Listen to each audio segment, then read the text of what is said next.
using a 3-minute timer system.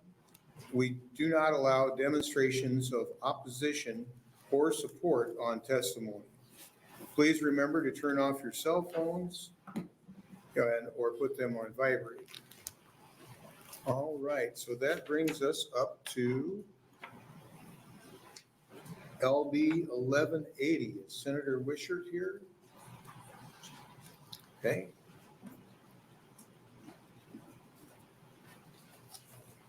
Welcome. Good afternoon, Chairman Moser and members of the Transportation and Telecommunications Committee.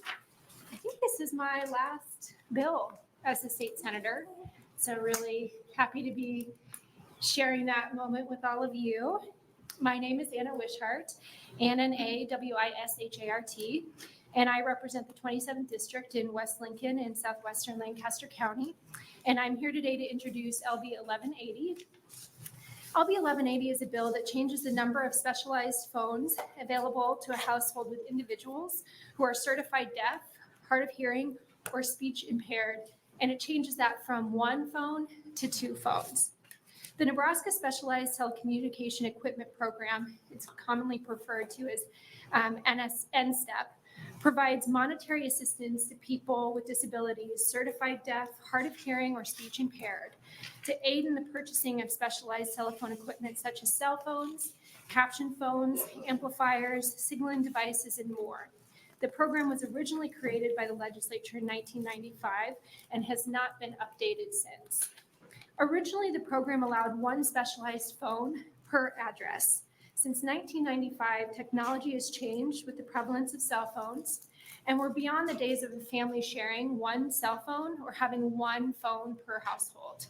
The Commission for the Deaf and Hard of Hearing approached me this past interim, saying that this change from 1 to 2 phones per household is something that the deaf and hard of hearing community has consistently reached out and advocated for, as well as updating the reapplication for the program from 5 years to 3 years. NSTEP program is administered by the Public Service Commission, and funding for the program comes from surcharge from telephone subscribers in Nebraska, currently, which is at 0.3 cents. You'll notice that the fiscal note that the Public Commission, 3 cents. You'll notice that the fiscal note from the Public Service Commission would like to update that surcharge to 5 cents to cover the additional costs associated with this bill. Allowing 2 phones per household would lessen communication challenges when 1 recipient may be out of the house in severe weather or medical emergencies. Many people who are deaf or hard of hearing do not have the convenience or ease to use landline telephones. And for homes that have them, it's very minimal these days to have a landline phone. And they don't have the ease of using cell phones, allowing texting by communication as well. Behind me, you'll have testifiers from the Commission for the Deaf and Hard of Hearing who will speak to why this need is a need for this community.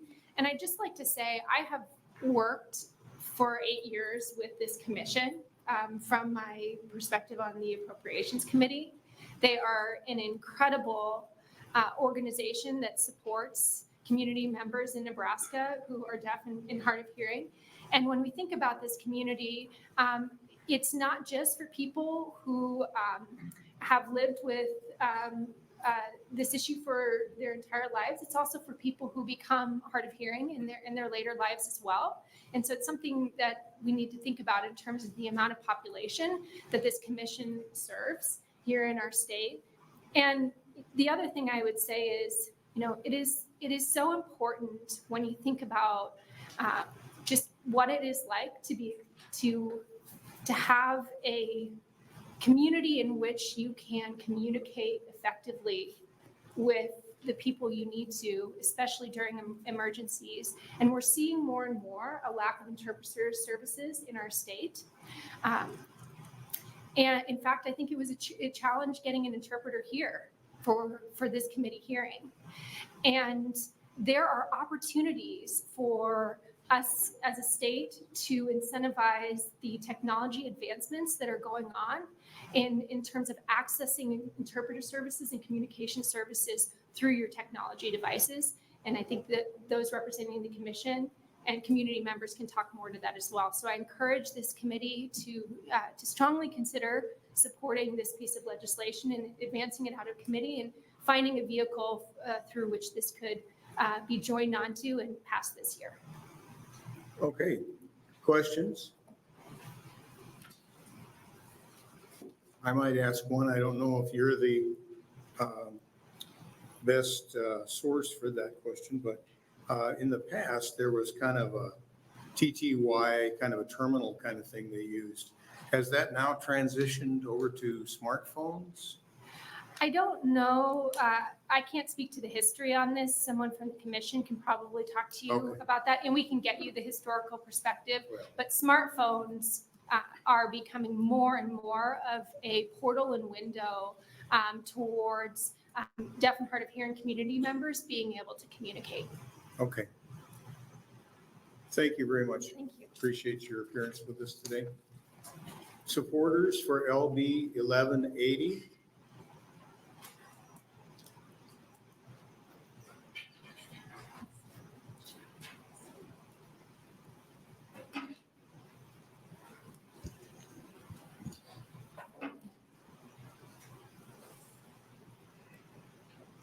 Welcome. Thank you, Chairperson Moser and committee members. My name is Norm Weverka, N-O-R-M-W-E-V-E-R-K-A. And I am from Brainerd. I'm here today to support LB 1180.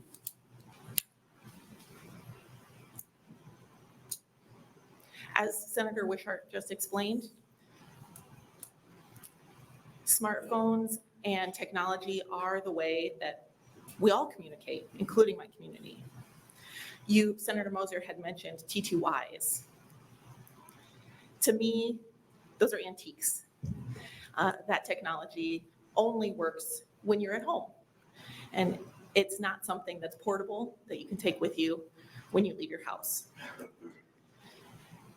You also must have a landline phone in your house for that to work. I do want to thank the committee for recently supporting access to text to 911 for deaf and hard of hearing people to be able to use text messaging to access emergency services. That is phenomenal. For all of your constituents in Nebraska to be able to access 911 through text messaging. That is truly life-changing. The PSC has administered funds for many years, since 1995, as was mentioned by Senator Wishart. And they have administered those funds very well. They've worked closely with the deaf community to ensure that our community has had access to the phones. The only problem is that as technology has advanced, one phone per household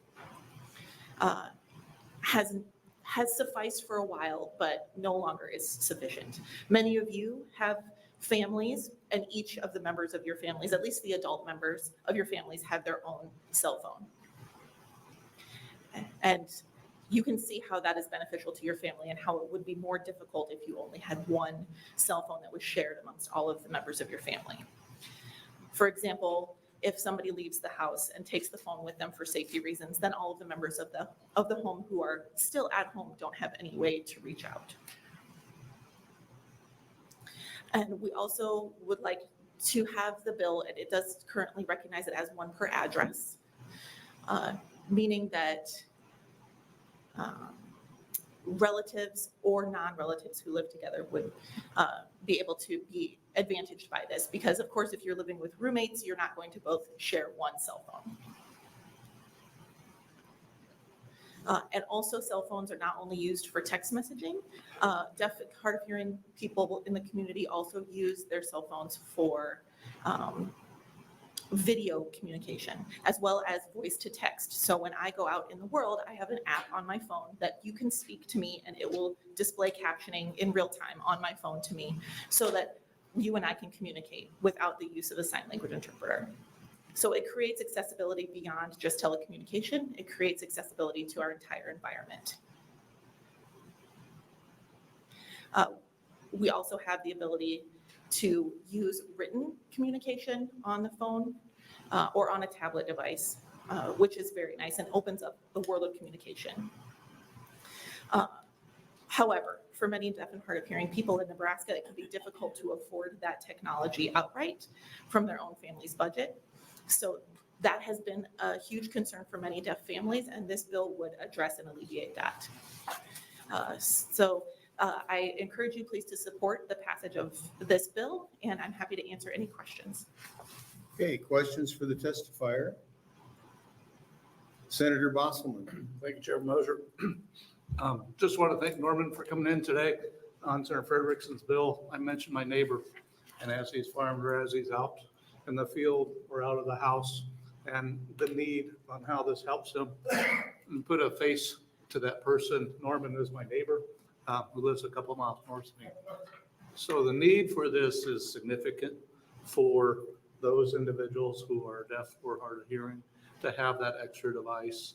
I would like to ask Norman if there's any other opportunities or things you see we should do specifically to devices or phones to help you in your communications on a daily basis. Well, thank you for your question. It's not an easy question to answer because of the times that we live in and the different places that people live in Nebraska. Not only related to telecommunications, but also sign language interpreters. They are incredibly scarce. So deaf and hard of hearing community members who perhaps need to go to the emergency room may not have access to sign language interpreters because of the scarcity of the number of qualified interpreters. There are apps available on smartphones where you can access remote sign language interpreters through video conferencing, and those are just a stopgap. I also believe that there is a limit to how much you can use those, so the per month usage of that. And of course, not all of those apps are free, and that comes out of the pocket of the deaf and hard of hearing community members. And I'm not the most tech savvy person in our community, but I do know that there is a cost associated with those things that not every family can afford. There are many deaf and hard of hearing community members who struggle economically, and particularly for our folks who live out in the rural areas who may not have access to the same things that folks who live in the metro areas. So this is one step in a larger picture to help on the individual level. Thank you. Other questions? Senator Bosselman. Thank you. Thank you for coming. I don't know if you recognize me from my time at the county attorney's office, but I have used your relay services. Oh, yes, I do. And I can also speak to your concerns about the lack of interpreters for Nebraskans, and appreciate you coming in to be a strong advocate for this bill. Thanks. And thank you, Senator. I have one question also. So you're Bosselman's neighbor, correct? Yes. I do. So can you get high-speed internet at your house? Oh, so that's a great point. And that is something that I'm very happy that you brought up, because the high-speed internet technology is a problem. Yes, it is, as you know, in our area. And we have struggled for a while with that. I don't know who the service providers for our area are. A lot of members of our community don't know who to reach out to. And when we do reach out, there's a lot of sort of finger pointing going on among the internet providers. And we just want it to get done and have it available. But yes, that's a great point. It is an issue for having that high-speed internet. And again, like I said, I'm not the most tech-savvy person. I do live up on the hill, and so I can see. Yeah, we don't want to get off too far in a tangent. Yeah, if you lived in those low spots, good luck. Good luck. All right, thank you so much. And thank you. Thank you for your testimony. Thank you very much. Are there other supporters?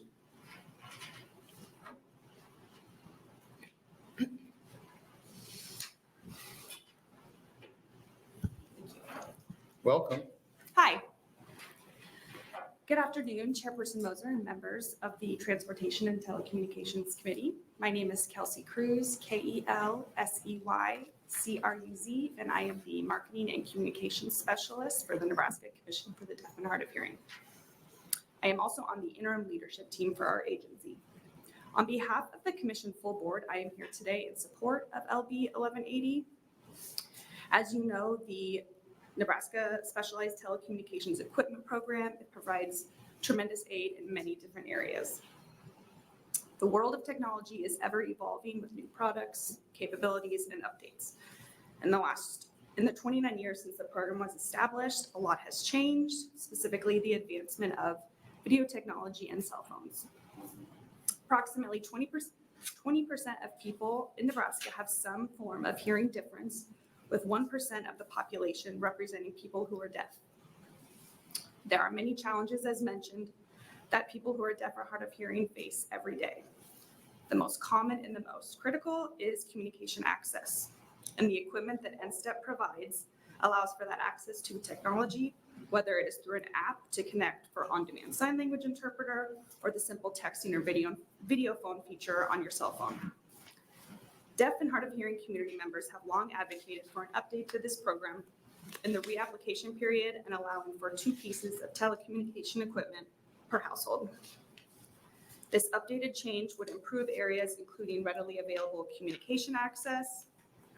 As mentioned, for example, if individuals in the family are out, specifically for safety reasons, things of that nature.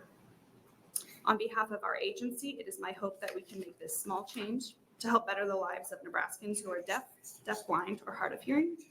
Thank you for your time today, and I will take any questions you may have. All right, questions? Committee members? All right, it looks like we don't have any questions. Yep. I will say that our hearing room has been a little bit of a challenge even for us. And they put up some extra acoustic panels in the room to help dampen the room down. But even as I speak, you can hear a little bit of an echo, a little bit of a lisp after I talk. So being able to understand and hear is sometimes an issue. Yeah. Thank you for your testimony. Thank you. Any other supporters? We received 1 proponent email. We had no opponents and no neutral. Okay, are there any opponent testifiers? Are there any neutral testifiers? Senator Wishart, I guess you're recognized to close on your bill.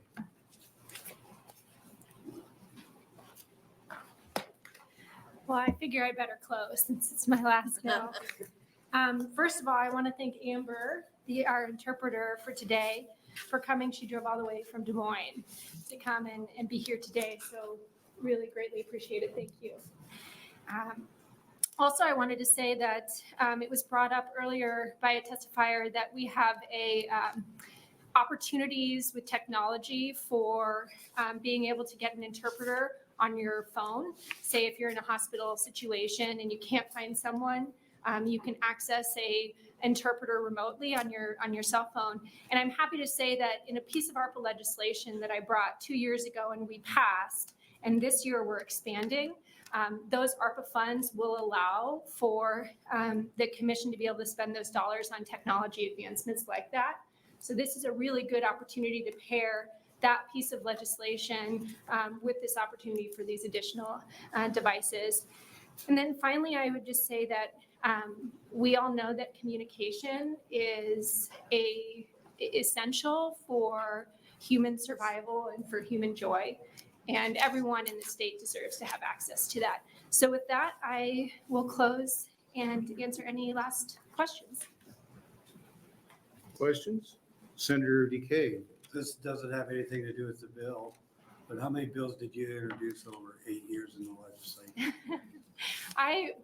Liz could answer that, but we've introduced some pretty incredible bills, and it's been a wonderful opportunity here, and I'm going to greatly miss it. Thank you. Other questions? In 4 years, you're young enough to still be able to come back and be able to think and do everything important. So I appreciate your service to your constituents and to the state of Nebraska. Even when you're on the opposite side, always pleasant, always logical. I appreciate your personality and what you brought to the job. Thank you, Chairman. Okay, thank you. That'll end our hearing on LB 1180, and now we'll be on LB 1340.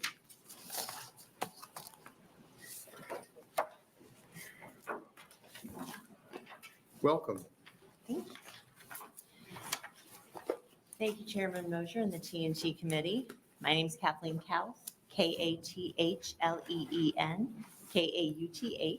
and I represent LD 31, the Millard area of Omaha. LB 1340 is about public safety. It raises the classification of motor vehicle homicide from a Class 1 misdemeanor, which carries a maximum sentence of 1 year in jail and a $1,000 fine, to a Class 4 felony, which allows up to 2 years in jail and 12 months post-release supervision and/or a maximum fine of $10,000. This bill also increases the fines for speeding, with a special provision for speeds in excess of 35 miles per hour over the speed limit, also being charged with a Class 1 misdemeanor. Our original bill also had language in it about using cell phones. However, Senator Lippincott has introduced a bill focused specifically on that issue, so as not to have conflicting bills. Our white copy amendment, which you have, excludes the handheld language. There are several reasons this bill is being introduced. As a society, we have all become more and more distracted. No matter what the cause of our distractions, when we get behind the wheel of a car, we have to be able and willing to focus on what we are doing. We literally take our lives and the lives of those around us in our hands every time we get behind the wheel. According to a 2022 study from the Environmental Protection Agency, the average weight of a car is 4,094 pounds. That is roughly 2 tons of metal that we are accelerating and guiding on our roads amongst our neighbors. At 55 miles per hour, a vehicle will travel approximately 320 feet before coming to a complete stop. This distance includes both reaction time and the actual braking distance. The faster you go, the longer it takes to stop. This is simple physics. A distracted driver has a much less likely chance of recognizing the need to stop in time to be effective. According to Nebraska statute, a person who causes the death of another unintentionally while engaged in the operation of a motor vehicle commits motor vehicle homicide. Again, currently a Class 1 misdemeanor with only a maximum sentence of 1 year in jail and a $1,000 fine.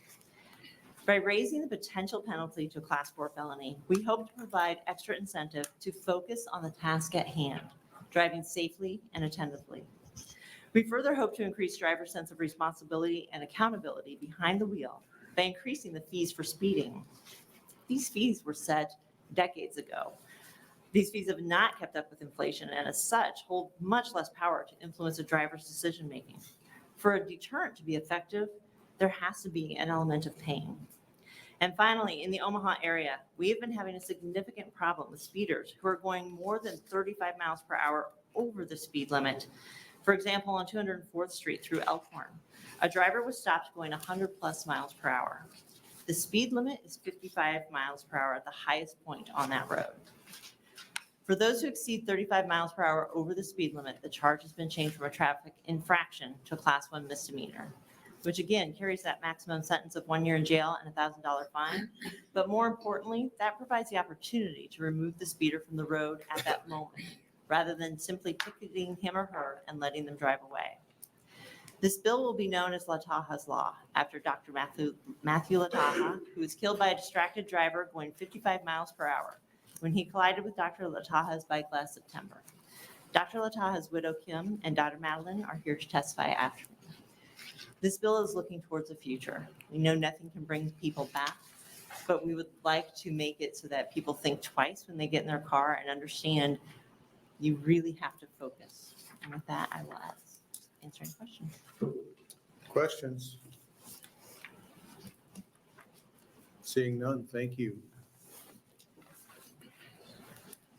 We received 13 proponent emails, no opposite, or one opposition email, and one neutral email.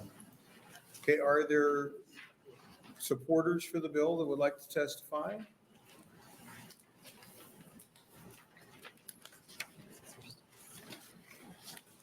Welcome. Thank you for the opportunity to speak today. My name is Dr. Kim Lataha, Kimlatacha,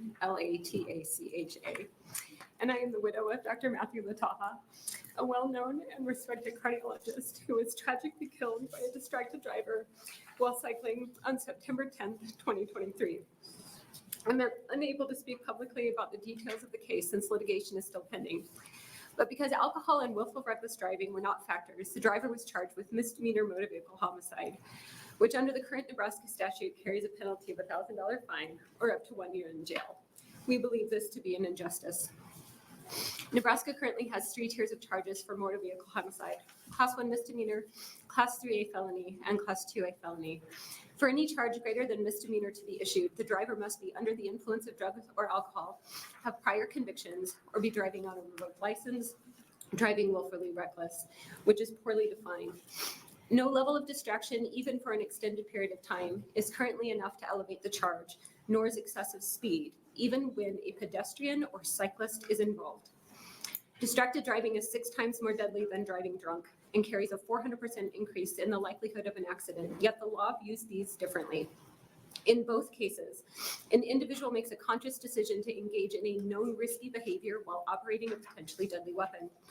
When the result of that conscious decision is homicide, does it matter why? Is it worse to be drunk than to be on your phone or eating or simply not paying attention when the outcome is the loss of innocent life? I can assure you it doesn't matter to the victim or the victim's family. The pain is the same. So, misdemeanor and homicide should not occur together. Negligence, which results in the death of an innocent person, should carry a stronger penalty than a $1,000 fine. For comparison, theft of over $1,500 worth of merchandise is a Class 4 felony. Nebraska law has a stronger penalty for stealing a TV from Nebraska Furniture Mart than it does for killing a cyclist with a car. This must change. I acknowledge that many cases have confounding factors for which a felony charge would not be appropriate. This bill does not eliminate the ability to lessen the charge if circumstances warrant. It simply allows a greater charge to be possible beyond the very limited circumstances currently included in the law. Matthew was a wonderful human being, devoted husband, dedicated father, community healer, innovative and beloved physician. I've lost my husband, my best friend, my life partner. My kids have lost their amazing dad.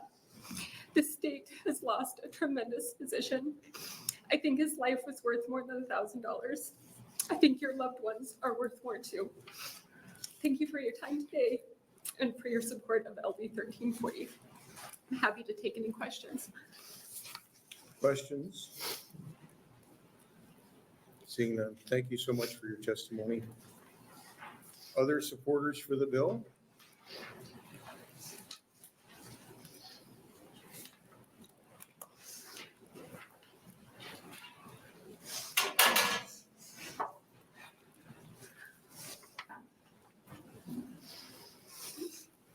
Welcome. Hi. My name is Madeline Lataha, MadelynLatacha. And I'm the daughter of Matthew Lataha, who was tragically killed by a distracted driver. As a high school junior, I should be focused on my AP classes, on college planning, and on prom, which is only a few weeks away. And instead, my life is consumed by grief. My dad was the person who cooked for me, the person I went to daddy-daughter dances with, and one of the few people who love me unconditionally. But because of someone else's careless actions, my dad will not see me graduate.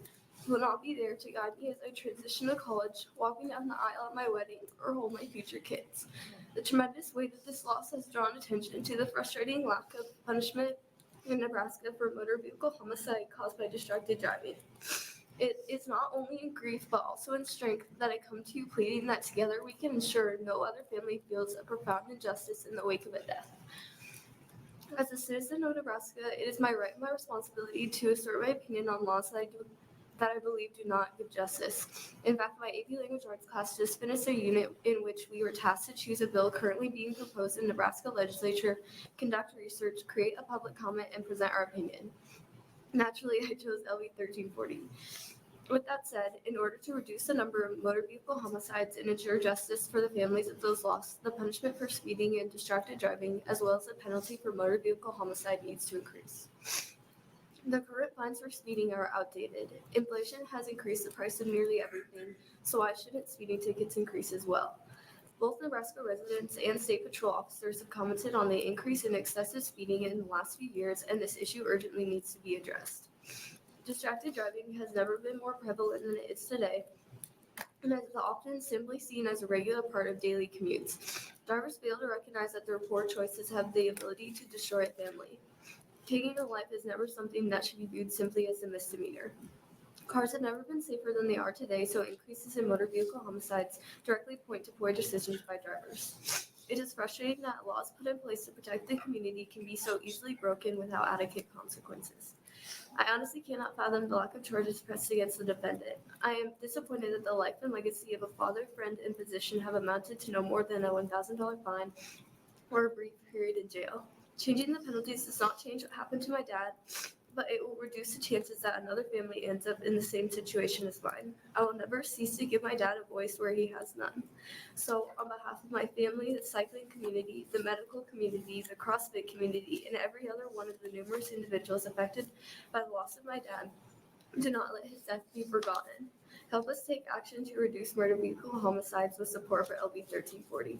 Thank you for your time and consideration today. Thank you. Questions from the committee? Yes, Senator Kavanaugh. Thank you. Thank you for being here. Who is sitting with you today? This is my younger brother, Nathan, and my older sister, Abby. Hi, kids, young adults. Obviously, I don't know your dad, but I feel, seeing the three of you sit here today, that you've given us a little bit of experience of who he was, because he raised 3 children that took his death and turned it into advocacy. So thank you for being here today, and thank you for sharing your story with us. We very much appreciate it. Thank you. Other questions? Thank you for your testimony. Thanks for appearing today. Thank you. Are there more supporters for 1340?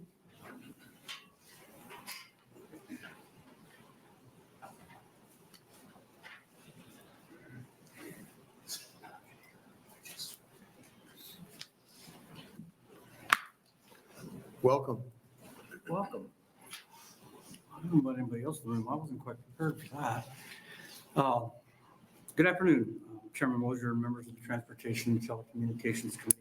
My name is Michael Dwyer, Michael-Dwyer, and I'm here today to testify in strong support of LB 1340. Thank you, Senator Kauth, for LB 1340, an important bill that I am convinced will save lives. I'm a 40-year veteran of Arlington Fire and Rescue with 2,600 plus calls, and I'm the principal author of the Future of EMS in Nebraska report. And I'm here today on behalf of the roughly 200 people that have contributed to that report. I believe all of your offices have a copy. If not, certainly let me know. To try to reinforce what was just said, it's just nuts out there. Including the drive I had down today from Arlington. People flying by at all kinds of different speeds, cutting off any concept of rules of the road or general respect for this 4,000-pound tin can that's flying by me, somehow completely evaporated. At 7:38 this morning, our pagers went off for a car accident. What we thought would be kind of a routine, from the sounds of things, sort of approach, that turned out not to be that at all. Intersection accident on a county highway. Obviously, somebody wasn't paying any attention. my patient was pretty critical. The other two people were okay. I only tell that story to reiterate that this, and I certainly you heard that a moment ago, this isn't some abstract wrestling match that typically senators go through on a bill. This is life and death stuff. People like me, volunteers like me, kids like this are left to pick up the pieces when we don't address this.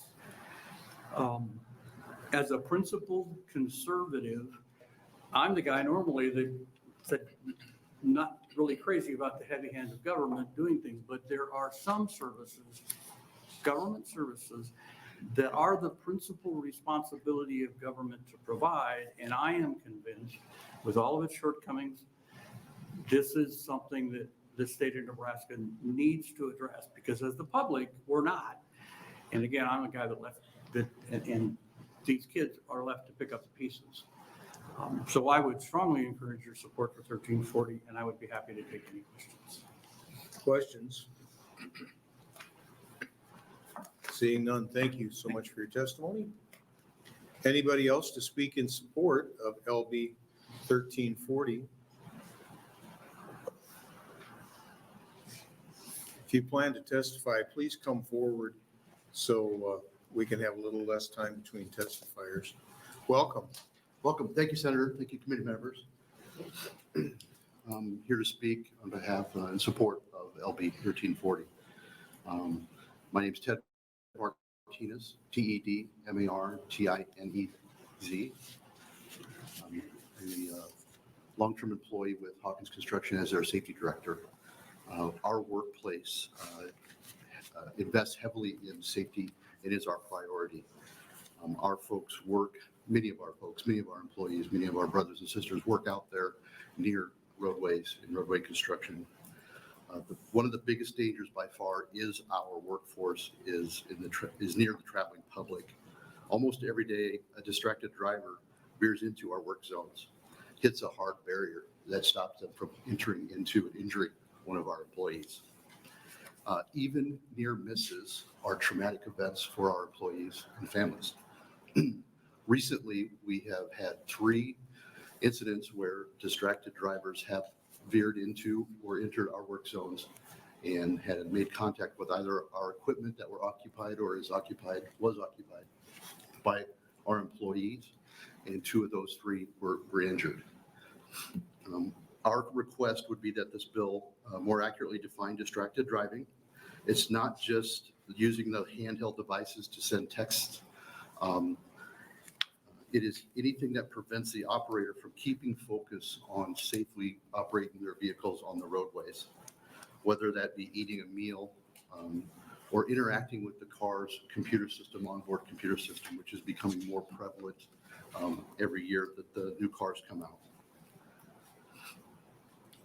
I would like to thank you on behalf of all of our employees, men and women that work out there in the work zones near the traveling public every day.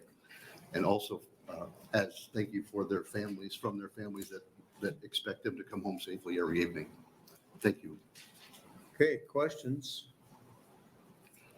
Seeing none, thank you for your testimony. Thank you. Are there other supporters?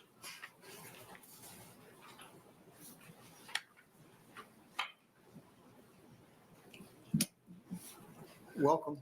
Good afternoon, Chairman, members of the committee. My name is Chad Bentley, ChadBentley. I'm the president of TrafCon Inc. here in Lincoln. We perform traffic control services and install permanent pavement markings throughout Nebraska. I'm here today testifying on behalf of the Associated General Contractors Nebraska chapter in support of LB 1340. TrafCon Inc. and the entire construction industry supports all efforts to increase safety on the roadway. Our workers face significant hazards in the form of speeding and distracted driving by the traveling public. Quite often, drivers are doing both of these at the same time. The risk of catastrophic harm to both drivers and road workers increases exponentially with speed. Unfortunately, studies show that speeding has increased in the last 4 years. Putting simply, passing LB 1340 will save lives. There's a proposed amendment to LB 1340 which removes the provision making texting and driving a primary offense. We understand that's because this is addressed in another bill, LB 1033, also in front of this committee. Our workers and the Department of Transportation's road workers as well need you to pass both measures. In my 23 years of road construction, I have seen many tragic accidents. I have had employees hit by vehicles. I have witnessed my employees be hit by vehicles. On job sites, we must have our head on a swivel to always be aware of our surroundings, but we would also like to believe we are safe in the work zone, that we are protected because there are traffic control devices separating us from the traveling public. But we are not safe. We are only as safe as the person driving by us. Picture working on I-80 between Lincoln and Omaha. It sees 50,000 vehicles every day. That's an average of over 2,000 vehicles every hour. That's a lot of strangers to trust your life with. Could you do it? Could you trust that every one of those drivers is paying attention as they pass by mere feet from where you're working?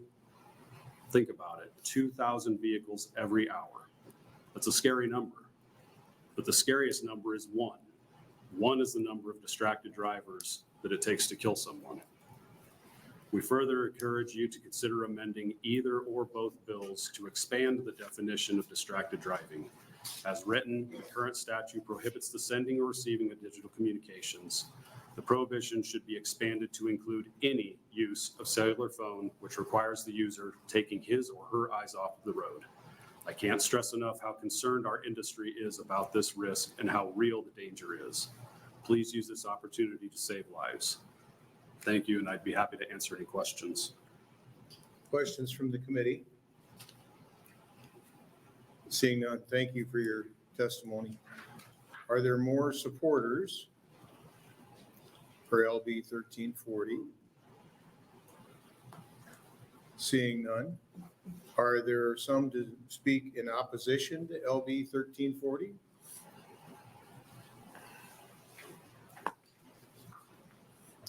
Good afternoon. Thank you. Good afternoon, Chair Mosier and members of the committee. My name is Spike Eichholt, S-P-I-K-E, E-I-C-K-H-O-L-T. I'm appearing on behalf of the ACLU of Nebraska and the Nebraska Criminal Defense Attorneys Association as their registered lobbyists in opposition to the bill. I did visit with Senator Kauth before today to explain that we would be opposing. I know this sounds very hollow to the Lataha family, but my testimony should not be interpreted as being against them or the horrible tragedy that happened to them. If the bill passes, the sentiments that we're talking about today will not necessarily be reflected in the statute books. So when we look at possible bills and proposed legislation, we try to look at what they will be and the consequences they will have going forward. I did receive a copy of AM 2202. I have a copy of my written testimony that I distributed to you, but the bill basically does three things. One, it does increase the penalty for unintentional motor vehicle homicide to a class 2 or class 4 felony from a class 1 misdemeanor. And it does add the predicate crimes for motor vehicle homicide of a 3A felony to include basically use of a cell phone while either operating a vehicle or a bus. And finally, the bill does increase a series of penalties for various speeding offenses. It's our position that criminal law should be proportionate to the mens rea and to the acts that people do. I understand that the loss to victims and their families doesn't matter, whether it's intentional, unintentional, negligent, knowing, that doesn't matter. The loss is horrible. I'm not trying to trivialize that. For whatever reason, we do have a class 1 misdemeanor level penalty for unintentional motor vehicle homicide. If a person's driving a motor vehicle and they engage in some sort of other law violation, there does not have to be a showing of proximate cause related to the death or the misdemeanor level penalty. We do have a series of felony level offenses for motor vehicle homicide if there's a predicate crime that sort of relates to the underlying or to the resulting death. And that would be a DUI, driving during revocation, or violating a red light camera, or violating a pedestrian zone, or some similar thing like that. In the materials I handed out, I'm going to run out of time. I don't know the facts of this case. Apparently, it is being prosecuted now, I'm assuming at a misdemeanor level. Our Supreme Court and courts around the state have upheld and have allowed for prosecutions for manslaughter. which is a 0 to 20 level felony. A person commits manslaughter if they commit an unlawful act, and during the commission of that unlawful act, a death results. I've cited a number of cases that apply toward scenarios like what we're talking about now, where people are charged with a death while they're driving a vehicle with the crime of manslaughter. Of note, in August of 2022, our Supreme Court affirmed a manslaughter conviction for a non-intentional underlying predicate offense, that of reckless driving, where the mens rea is not intentional, it's reckless. So I'll answer any questions if anyone has any. Senator DeBoer. Thank you. So currently, the misdemeanor statute for distracted driving that results in a death doesn't require any specific intent to have either committed a crime or anything like that. Am I getting that part right? If you look at the elements, you see the elements on the amendment, AM 2202, lines 5 through 8. Those are the elements for misdemeanor motor vehicle homicide. A person causes the death of another unintentionally while engaged in the operation of a motor vehicle in violation of the law of the state or of the city ordinance. Okay. There doesn't necessarily have to be a distracted element of that law violation, right? You could be driving over the speed limit but paying attention. You could be driving under the speed limit in violation of the law but paying attention. We talked about this, I think, with that phone usage bill that Senator Lippincott had, that we don't really have a general distracted driving crime. We've got a series of other sort of things that are common in distracted driving: failure to use a signal, failure to stay in lane, driving too fast, not paying attention to pedestrians, that sort of thing. So, okay, so yeah, one of the things I was wondering about is the proximate cause requirement. So if I am operating a vehicle and I'm above the speed limit, so in violation of the law, and somehow that leads to an accident, or actually that doesn't lead to an accident, there is an accident. Right. And let's say someone else is involved in the accident as well, and they're doing some other illegal thing. They're talking on the phone or something like that. How do you figure out what the proximate cause of the accident is? Well, there's a couple of things. If you look at that amendment, AM 2202, page 1, lines 11 through 14, that is the motor vehicle homicide, the 3A felony, that does provide for a proximate cause element. If the proximate cause of death of another is the operation of a motor vehicle in violation of, and those statutes include S60-60,1213 is if you violate a traffic signal. Violate the traffic signal. That's a felony. And then the other one? The other one is if you violate a pedestrian walkway somehow, if you fail to yield that. And these new ones are the operating the bus and the regular texting. Yeah, the .01. But those require that proximate cause. There has to be some relationship that's close enough, not just your mother gave birth to you and therefore you were there to be in the car when I died, kind of but for causation, but the connection, the connected. So, but in this one that we're now looking to make a class 4 felony, there's no requirement that the unlawful act have any relationship to the death? That's correct. You just have to be operating a motor vehicle. There has to be a death. And somehow you were violating some city or state ordinance while you're operating that vehicle. So you don't even have to have caused the accident. So you could be in an accident, you didn't cause the accident, you were texting while it happened, but somebody sideswiped you and then they die. That could be a scenario, yeah. Okay. And one thing I want to point out, if it's okay, and I know it's not responsive, but if you look at the letter that I submitted, I reference a case, State versus Wright, RWIGHT, and it's a relatively older case in Nebraska. I can't remember where it's 2001. And that our Supreme Court affirmed a manslaughter conviction for someone who, to have a manslaughter, they have to prove sort of the underlying predicate offense, right? And in that case, there was a number of them that were charged. There was driving under the influence. There was also excessive speed. The jury found excessive speed was the underlying crime. Intentionally driving past the speed limit resulted in death. That's a manslaughter. That, I don't know if it's available now, but I'm just telling you that it's something that's there. In other words, when you look at this bill, the 3 pages that the amendment has, there's other statutes in our books that could apply. But in those cases, in the manslaughter, that would require that you actually cause the death by your action. Right. I'm guessing that in the situation that happened to this family, that the other person did cause they caused the accident. Right, the other person. They 100% did. There's no question there. But what we have in the statute here doesn't require that in the cases. Is that right? That's correct. And apparently they've only charged the misdemeanor crime. So presumably there must have been, I don't know if it's excessive speed, there must have been something that the person who's driving the car did that was a violation of a state or city law. Do you know why they would not charge the manslaughter? Do you know why a manslaughter case would not be charged if someone was reckless driving? Like, what's the distinction in why one gets charged versus another? Another case I mentioned in my letter is State versus Ceros, CERROS. That was a 2002 case.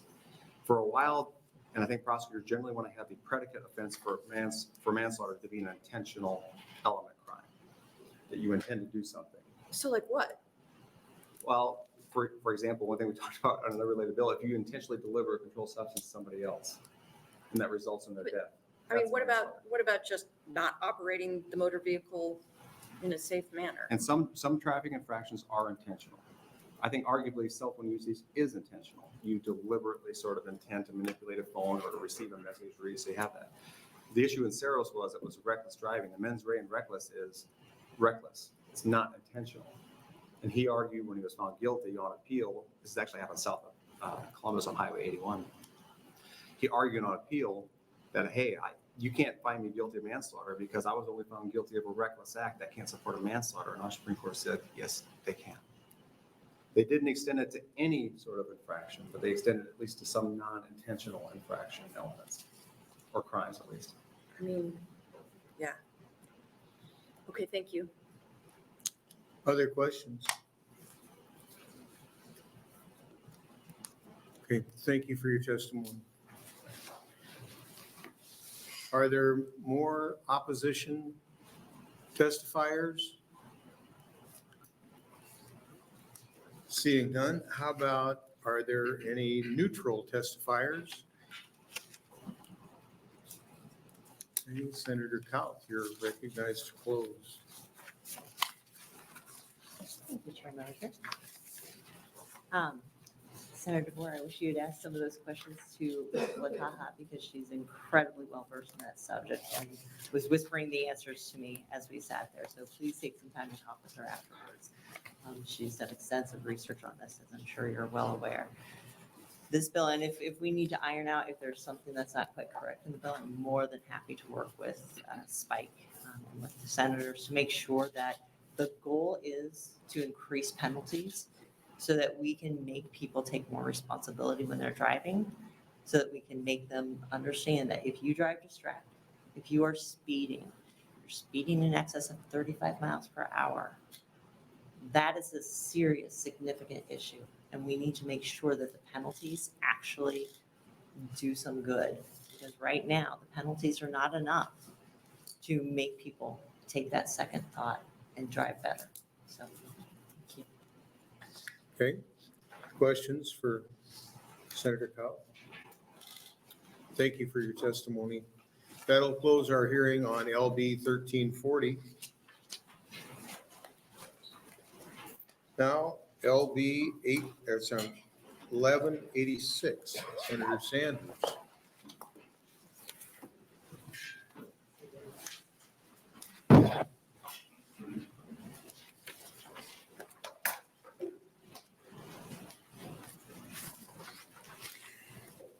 Good afternoon, Chairman Mosier and committee members. For the record, my name is Rita Sanders, RITA-SANDERS, and I represent District 45, which includes much of the Bellevue-Offutt community.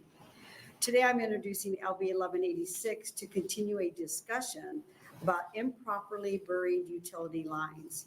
Before you today is LB 1186, which provides that an excavator who damages a residential communications line that is buried less than 10 inches from the ground or the surface and more than 12 inches from a house is not strictly liable for such damage.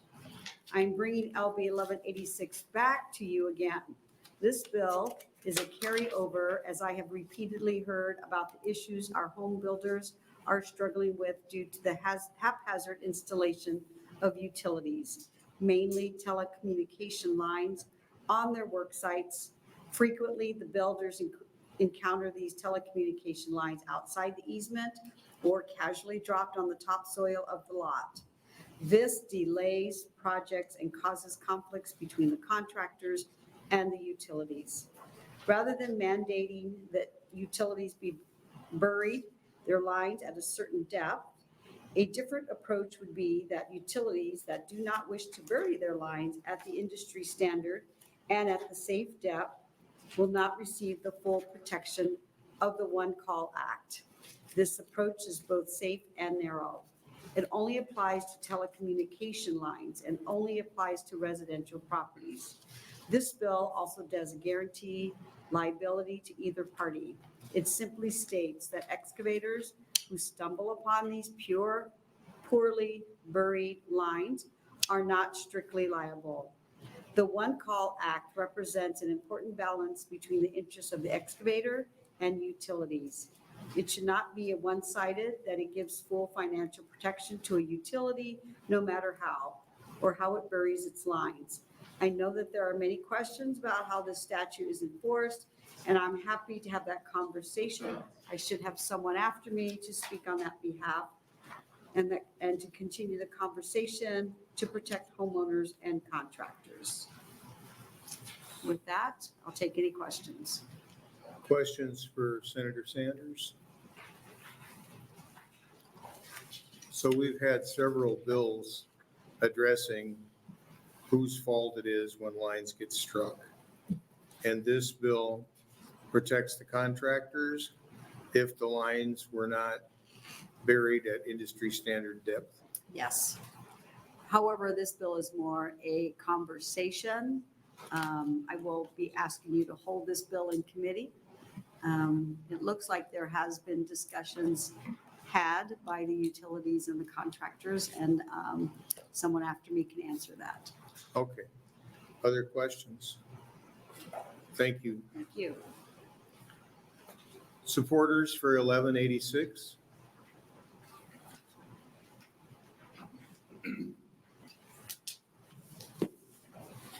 Welcome. Good afternoon. My name is Mark Westergaard, MarkWestergaard,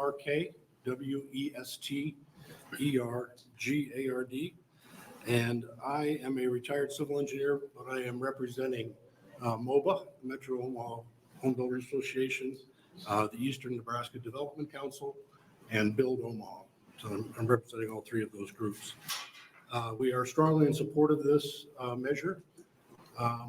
Too many instances where one calls are called, they identify the horizontal location of a utility, but not the depth of bury. And so excavators routinely, when they are doing operations that should not encounter utility lines, they do. And we are talking about things as minor as putting in a fine grading for sods and swales, putting in a sprinkler system, putting in an invisible dog fence, even hand digging with a spade or a shovel. Some of these poorly constructed lines are encountered. This bill is fairly narrow. It doesn't impact power cable. It is directed primarily at the telecommunication lines, which is appropriate because that's where most of the problem is. The bill is also very modest and reasonable, requiring a 10-inch bury depth. We're not asking, the bill doesn't ask for a 24 to 42 inch as we have with some of the other more dangerously encountered utilities. A 10-inch depth is not very severe, and it would allow the installation of these invisible dog fences, grading, sprinkler systems without impact if they're buried 10 inches deep. The other thing that I think needs to be considered is that usually these telecommunication activities, not always, but they have the opportunity to be put in well in advance of home construction. And that's important because they normally will precede by a large segment of time the installation of these other things I was talking about, fine grading for a home, sprinkler system, et cetera. We feel the adoption of this bill would have a positive impact on affordable housing, which is important to all of us. Every time one of these substandard lines are hit, the developer, the builder is taking that hit for the repair of that line, even if it's 1 or 2 inches deep. We feel that with the minimum area of 10 feet, that those instances will become pretty nominal. Last thing I'll say is this is probably both important to urban areas and rural areas because home construction in Pierce or in Omaha are exactly the same. So this is narrowly guided towards residential construction. So I thank you for the opportunity to testify. Questions? So you're talking about telephone, cable TV, internet, data, those things. Anything else that I missed? I think those are the 4 main ones. Yes. Okay. All right, thank you. I guess there are no other questions. Thank you. Others here to speak in support of this bill? We had 2 letters for proponents, 2 letters of opposition, and no neutral. Okay, anybody to speak in opposition to this bill?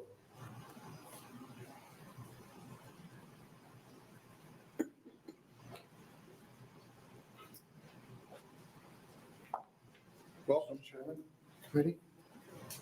Thanks for having me. For the record, my name is Ed Jarrett, EDJARRETT. I'm the Senior Manager of Plant Operations for Allo Communications. I also serve on the One Call Notification Center Board of Directors. I'm here today to respectfully oppose LB 1186 on behalf of Allo Communications. For over 20 years, Allo has been building ubiquitous citywide fiber to the home networks in communities throughout Nebraska. To date, Allo has invested more than $600 million of private capital bringing broadband to Nebraskans. Allo is building new fiber networks in multiple Nebraska markets and currently operates in more than 25 Nebraska communities. The changes proposed in LB 1186 are impractical for several reasons. First, underground sprinkler systems, invisible dog fences, other underground utilities often prevent Allo from burying drops 10 inches deep. To avoid these facilities while maintaining a 10-inch deep depth, we would have to use directional boring. This is several times more expensive and time-consuming than trenching, and putting our drops under other facilities will make them more difficult to repair or replace. Second, fiber contains optical glass that cannot be kinked. By requiring drops to maintain certain depths until only 12 inches away from the house, the bill would require fiber to the home providers to bend fiber in ways that could damage it or lose disruption to the service. Finally, many existing drops are buried at less than 10 inches, and this bill would change the rules of the game and require providers to rebury many of the existing facilities, causing disruptions for existing customers. LB 1186 would ultimately allow excavators that choose not to follow the one-call laws to avoid liability for damaging underground telecom lines that are buried shallower than the mandated depth. This would create serious issues for Allo and other fiber to the home providers that install drops to the homes. I would like to add that Allo is an operator and an excavator as well, and we follow all the state statutes and practice safe digging to keep all constituents connected. In conclusion, the changes proposed in LB 1186 could greatly increase the cost of connecting homes and businesses to wireline voice, TV, and broadband services, which could drive up the cost of those services for Nebraskans. It would also lead to a dig first, ask questions later approach and would absolve reckless excavators from liability of damaging facilities. For these reasons, I encourage you to not advance this bill from committee. Thank you for your consideration, and I will be happy to answer any questions. Senator Boss. Thank Chair Mosier. So I'm in a capital project right now for fiber. And when I was contacted by them, they said when they bring the fiber to my house, I have to mark all utilities or otherwise. And if they happen to damage any of those, that responsibility to repair it is mine. So why isn't that the same thing with any of these? To me, it's you're going on to someone's personal property, and they may have a sprinkler system in line, but you should be able to go underneath of that, perhaps. Or if you do damage it, you repair it. I guess I'm kind of wondering why there's a difference here. I'm not sure who the contractor is that's doing the work at your residence, but our procedures are that we are responsible for all locates. Our contractors are responsible for all locates, and we're responsible for all damages. We've repaired many sprinkler damages that we've incurred, and also invisible dog fences. We are responsible for repairs of those. So I appreciate that, and I don't, to be argumentative or not, but Owl had a reputation of boring, cutting, and fixing things later, and not trying to change those in our cities. That's been the perception that this committee has received over the years on that. So, what we see is lines. I know one of my staff members, they had a line fiber go to their house and just lay it on the surface, and it's been months, no one's come back to bury it. I guess the challenge is in residential areas is there has to be a fix or find to this as to how we can come to some type of agreement on how to get these lines buried deep enough so we don't have to worry about them. And I don't think that's an unreasonable ask. I think that's reasonable to do. I don't think it's reasonable that from what we've seen so far with very shallow lines being buried, or there's some markers so the property owner at least knows where they're at. But typically they tell them. I don't know if you do anything like that or not.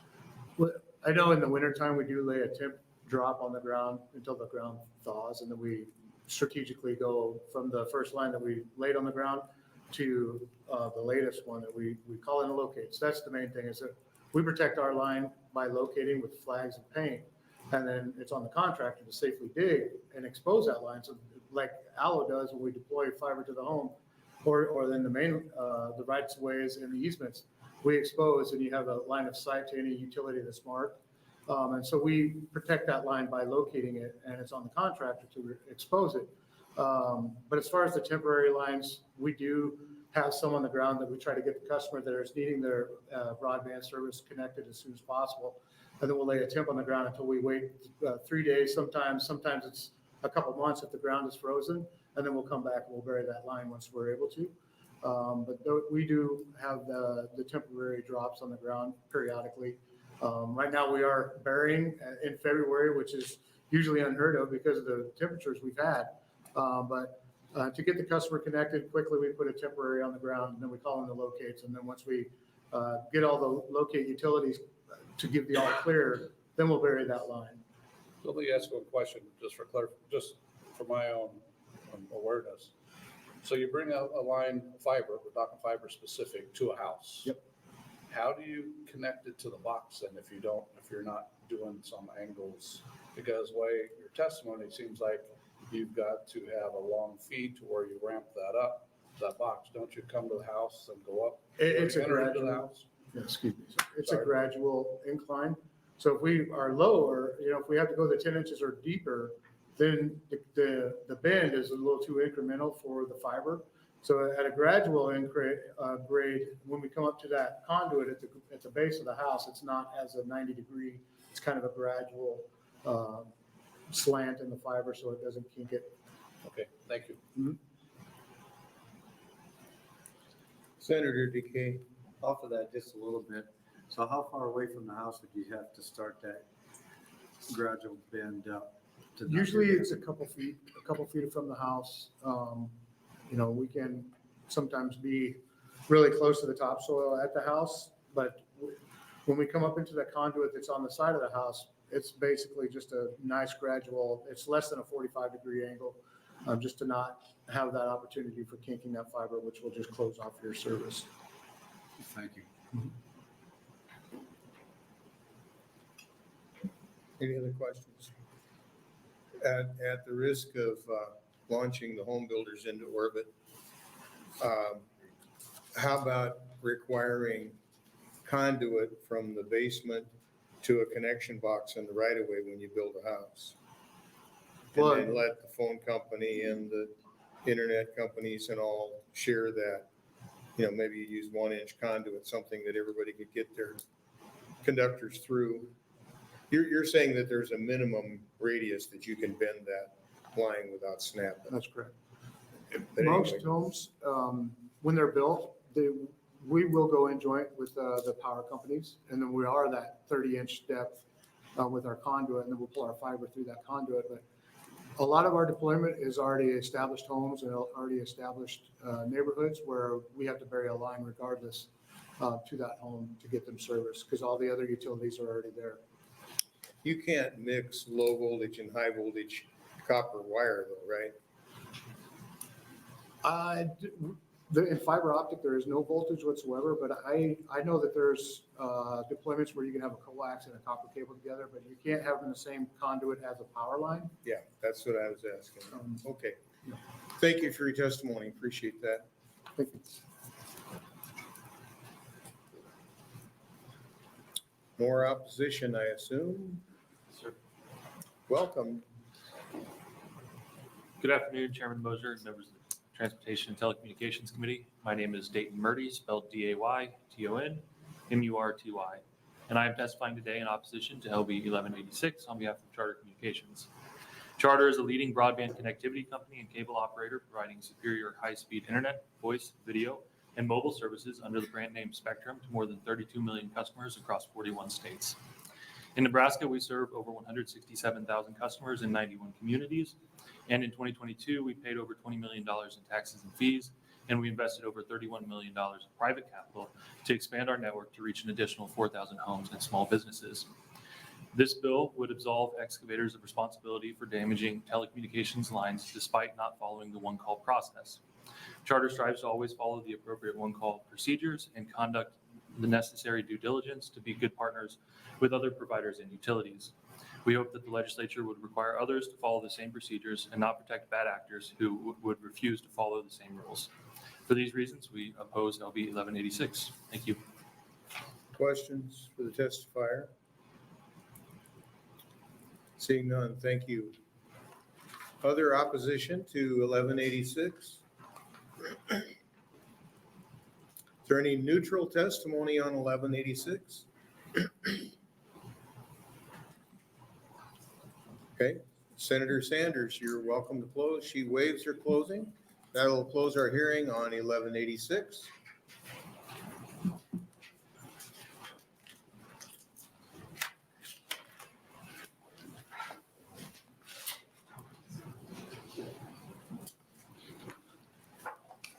And we'll move to LB 1105, Senator DeKay.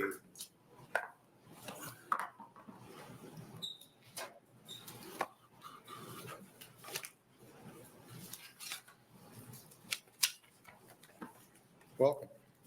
Thank you for having me here today. Good afternoon, Chairman Mosier and members of the Transportation and Telecommunications Committee. For the record, my name is Senator Barry DeKay, spelled B-A-R-R-Y-D-E capital K-A-Y. I represent District 40 in Northeast Nebraska, and I'm here today to introduce LB 1105. This bill amends the current statutory scheme relating to automobile repairs. Specifically, this bill would rectify how automobiles are repaired today and eliminate or at least greatly reduce the number of automobiles on the road that have been repaired incorrectly, oftentimes unbeknownst to the driver and the owner of the vehicle. This bill would also define and codify what is considered to be a structurally totaled vehicle. This bill is meant to keep drivers and their passengers safe and reduce the financial risk of purchasing a used vehicle. Through a white copy amendment, AM 2660, LB 1105 would also require automobile body consumer care facilities to follow the original equipment manufacturer or OEM manuals and guidance for performing consumer care except for the use of OEM parts. You will see in the bill that we created a new act, the Branded Certificate of Title Act. That portion was written by the bill drafter to harmonize sections and make it easier for them to revise this proposal and future other salvage title related bills moving forward. The key points of LB 1105 are defining structurally damaged vehicle and providing other definitions and processes for structurally damaged vehicles to be declared a destroyed vehicle branded certificate of title. Under the proposed act, a structurally totaled vehicle will mean a totaled vehicle due to the loss of structural component where the manufacturer has no procedure to repair and the cost of repairs must exceed 75% of the actual cash value of the vehicle. The aim of this bill is to take automobiles off the road that are too damaged by the manufacturer standards to be repaired. Because the intent of this bill is to primarily address driver and consumer safety, a structurally totaled vehicle will not include cosmetic damage, such as a total loss due to hail failure damage. Notably, any entity that provides consumer care, such as an auto body service businesses, may declare a vehicle structurally totaled per the specific guidance from the manufacturer OEM guidance. Clearly, these professionals are in the best position to evaluate whether a vehicle should be repaired with the objective guidance from manufacturer procedures. If the manufacturer states that an automobile is unrepairable, then it is not serviceable and thus deemed structurally totaled. This sets an objective process to determine what vehicles are damaged beyond repair. Upon acquisition of a structurally totaled vehicle by an insurer, the bill sets out a clear process for application for a destroyed vehicle branded titles. Should the owner elect to retain a structurally totaled vehicle, the insurer shall notify the DMV and the department must enter a destroyed vehicle brand onto a computerized record. Then the owner must forward the structurally damaged certificate of title to the county treasurer within 30 days for record-keeping purposes. This bill is being brought with the full endorsement of the local industry, Nebraska-owned auto body repair businesses. There is no financial upside for the folks and businesses that have identified this need for this legislation. The industry has simply become concerned, as I hope this committee will be, that currently auto body repairs are being performed that puts owners and others on the road at physical and financial risk. We can solve that problem with LB 1105. Thank you.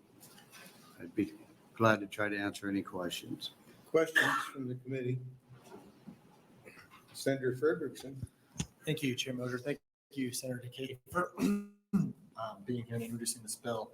So I'm just reading your statement of intent. So you talk about in the statement of intent how LB 1105 it seems like it's related to the title, but then there's a white copy amendment. Does the white copy amendment no longer address the title and it's more specifically The white copy was brought late last week to try to qualify some other issues, and there'll be people behind me on both sides of this bill that will address that going forward. So, thank you. Thank you, Senator. Supporters for 1105?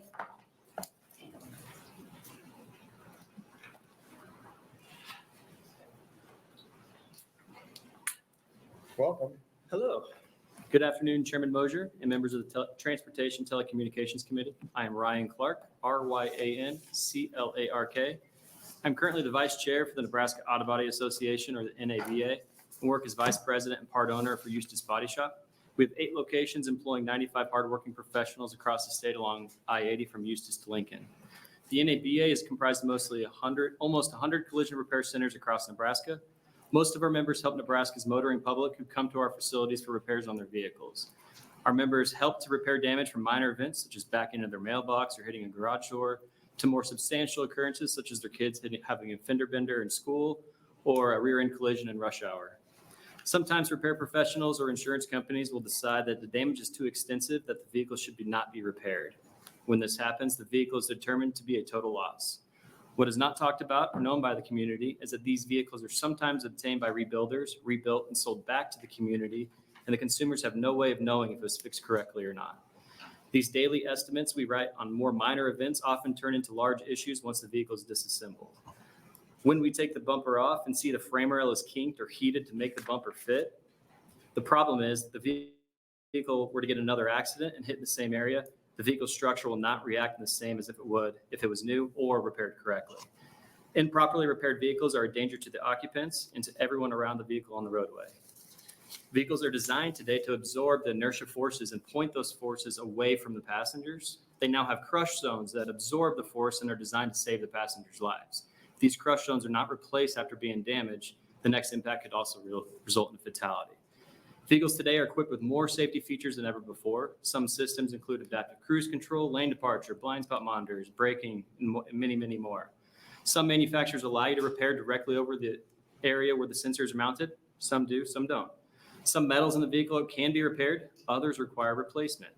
Unless we as collision repairers look at each individual procedure, we do not know how to fix the vehicle properly. As my father-in-law would state, back in the good old days, you were able to use heat to straighten parts on frame rails. Now manufacturers state you can't use heat at all. Vehicles are made quite differently than they were even 10 years ago. It is vital for consumer safety that we follow the procedure set forth by the manufacturers, not how we used to do it. For instance, the most common estimating platform in the industry, CCC, gave sectioning guidelines on a 2018 Chevy Traverse along the roof rail section of the vehicle. This is a common vehicle in our marketplace. However, GM strictly says they do not approve sectioning operation on that repair procedure. Bill payers often want to pay what the estimating system says, not what the manufacturer approves. That's why it should be a requirement to follow the manufacturer's guidelines. The opposition touched on how this will increase the severity of claims. Anyone who asserts that the cost of repairs will increase if shops are following the documented repair procedure instructions from the manufacturers and developed by the engineers who designed the vehicle is admitting that those procedures are not currently being followed. Our opponents stated in their letters that the automakers have monopolistic motives. I want to point out that this bill states the exclusion of OEM parts. I would also like to point out that we are in collision repairs. We're in the business to fix vehicles. We are not in the business to total vehicles. In fact, I would assume that having more total losses deemed as title destruction on the ground would actually increase the amount of used parts available for purchase, which would decrease the repair cost. Again, this issue is not introduced to address parts. It's about ensuring that the vehicles are unrepairable and deemed structurally totaled and off the roadway, and vehicles that are repairable should be fixed safely by following the proper procedures. Thank you for your time. I'll be happy to answer any questions. Questions from the committee? Seeing none. Thank you for your testimony. Thank you. Are there other supporters for LB 1105?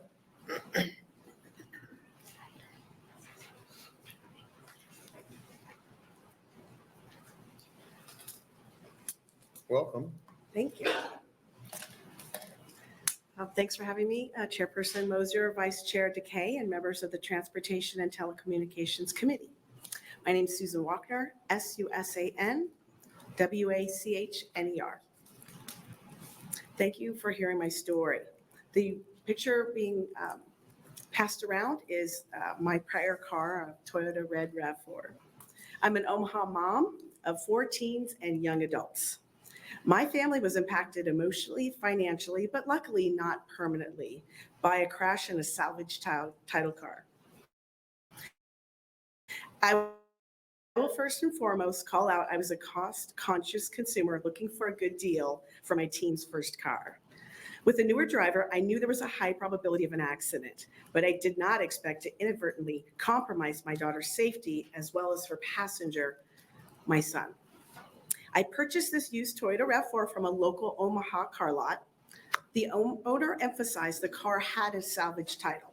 He even showed me pictures of the reasons for this titling.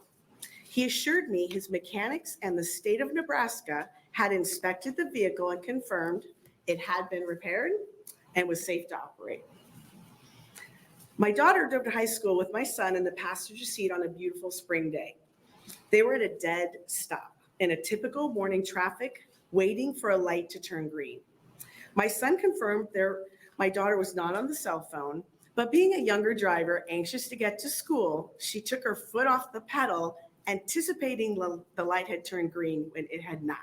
She bumped into the minivan in front of her. When I arrived at the scene of the accident, I anticipated a minor fender bender.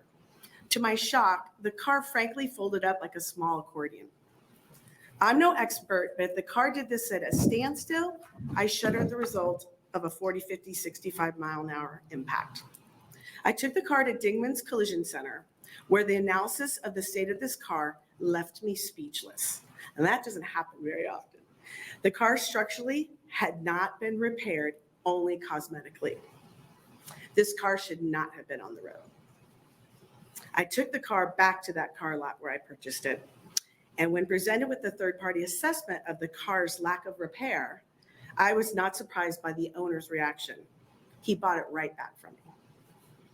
If he had not purchased it back, could I have taken legal action? Sure. Was I in a position to hire an attorney and hold him responsible for around a $10,000 car? I would probably say not. And I would say a majority of the parents in my position would feel the same. So I'm standing here before you to prevent a future tragedy. Please amplify my voice and provide some type of regulation to consumers who thought there was a process and procedures in place when purchasing salvage titled cars. Thank you. Questions? I don't know if you're an expert on RAV4s, but is that front end, that nose all plastic? Yeah. Yeah. It's surprising on some of those cars how much plastic there is in the nose of it. I'm not going to go into how I know that. Okay. All right. Any other questions from the testifier? Thank you for your testimony. More supporters.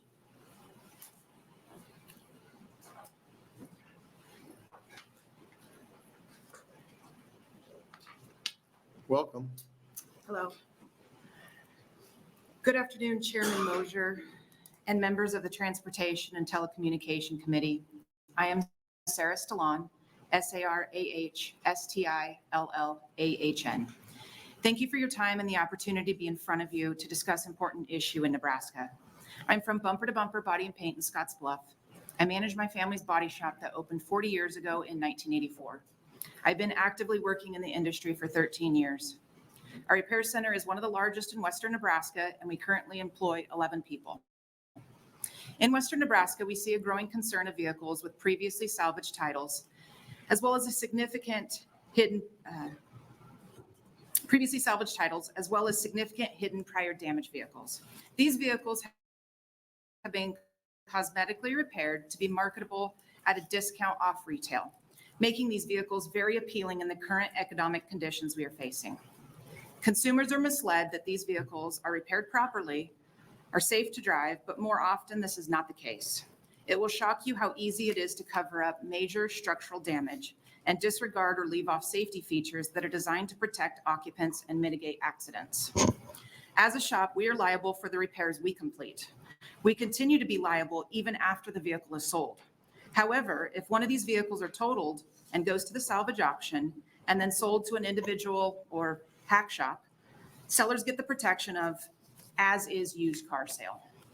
They will pretend they had no idea there were clear safety issues with the car, or they say they disclosed the previous salvage title, therefore you should have known. I also hear owners of these cars say, my insurance allowed me full coverage, therefore I'm protected, right? I could cite examples of these vehicles coming in my shop. I could tell you where to find them locally. I could point you to Facebook Marketplace to see some, actually a lot here in Lincoln compared to Scottsbluff.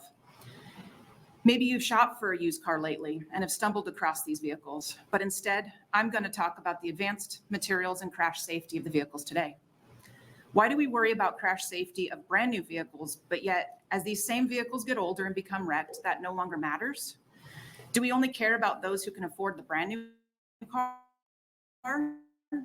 Who's protecting those who need a budget-friendly, reliable car, maybe to get to 3 jobs, take the kids to school, or go to those doctor's appointments. Many have bad credit or no credit at all. That is the demographic that gets stuck with these cars. What about the other vehicles or pedestrians these vehicles impact when their advanced driving systems don't react properly? Who's protecting them? Over 90% of new vehicles today come standard with advanced driving systems. Anyone have teenagers? Okay, well, we all know there is more distracted driving today. Let's be honest, it isn't just the teenagers. Consumers are relying on cars' technology. Maybe it's sensors to recognize the kid on the bicycle, or how about when you're driving late at night, the car steers for you. It might beep to wake you up or slows down when traffic stops in front of you. We are counting on our vehicles to react the way the manufacturer intended it to. Yet when the vehicle needs repaired, we suddenly think we're smarter than the engineer. We don't need to do these extra procedures. It's just too expensive. Many falsely assume these systems are functioning correctly, just as long as the dash isn't flashing all those lights, right? Or giving you that error message or displaying that dreaded check engine light. Well, vehicles are not only lighter weight for increased gas mileage requirements, but they're designed to crush and deform around the passenger compartment. It takes milliseconds for the vehicle to determine if the airbag needs to be deployed. If the vehicle is not absorbing the impact as designed, how can the computer accurately determine the risk of occupants and make a split-second decision to deploy safety restraints? Are you nearing the end of your testimony? I can. Okay. All I'm asking is that you consider the vulnerable consumers who get swindled into these vehicles through no fault of their own. We can't stop all unsafe repairs, but through this bill, we can slow down the main source and have an impact as these vehicles become even more complex and advanced. Thank you. Questions from the committee? Seeing none, thank you for your testimony. Are there more supporters for LB 1105?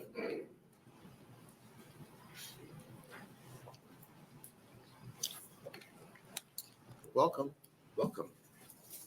Chairperson Mosier, Vice Chair DeKay, and members of the Transportation and Telecommunications Committee, I am James Rodis, Jamesrodis.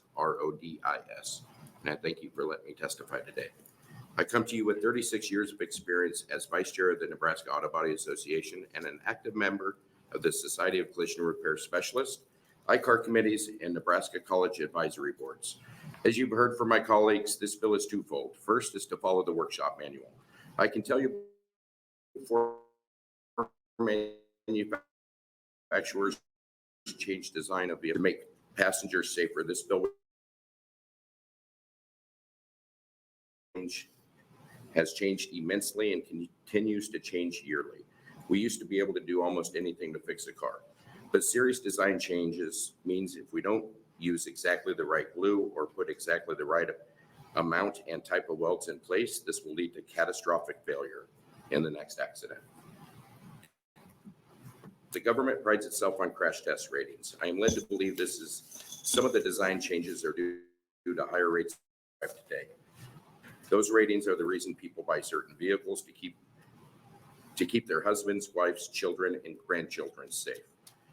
I get calls weekly from friends and family members on this very question. As insurance companies have removed adjusters from the field and internet insurance companies have popped up, having someone as educated as us about fixing a car is just not the norm anymore. We simply have one side looking at numbers and the other side trying to fix the vehicle correctly. If we as experts aren't able to repair a car correctly, if it has sustained substantial structural damage, why are we allowing those to buy a salvage vehicle and resell it? If a shop writes a repair bill to fix a car correctly per the manufacturer, it needs to be granted. This is simply not a numbers game. This is to keep severity down. This is to save lives. Let's be honest. A single insurance company in the fourth quarter last year netted $1.5 billion. We simply do not dictate the repairs or the severity, the crash does.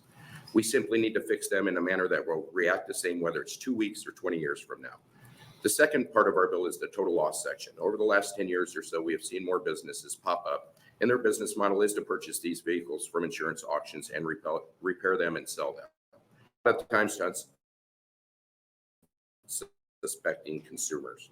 I've seen wood screws, baling wire on the front end of cars to attach headlights and bumpers, along with fabricated brackets. Luckily, this one would not kill anyone, but the customer had no idea, and the repair bill was north of $3,500. $3,500, the insurance won't cover as it was not an accident. $3,500, the car lot does not owe for because it was sold as is. The normal everyday customer has no clue what to look for. They make sure the paint looks okay, the body lines are okay. And they got a good deal because it was $2,000 cheaper than the dealer or the other vehicle owner selling it out of the newspaper. These unsuspecting consumers just don't have the knowledge that the airbags may not deploy at the correct time, or worse, they could get trapped in the vehicle in an accident.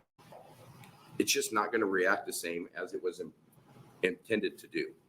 After I heard Miguel's testimony, which you guys have received, I drove around Omaha on Saturday and I stopped counting at 23 shops or used car lots that I know that do these kinds of repairs on total vehicles.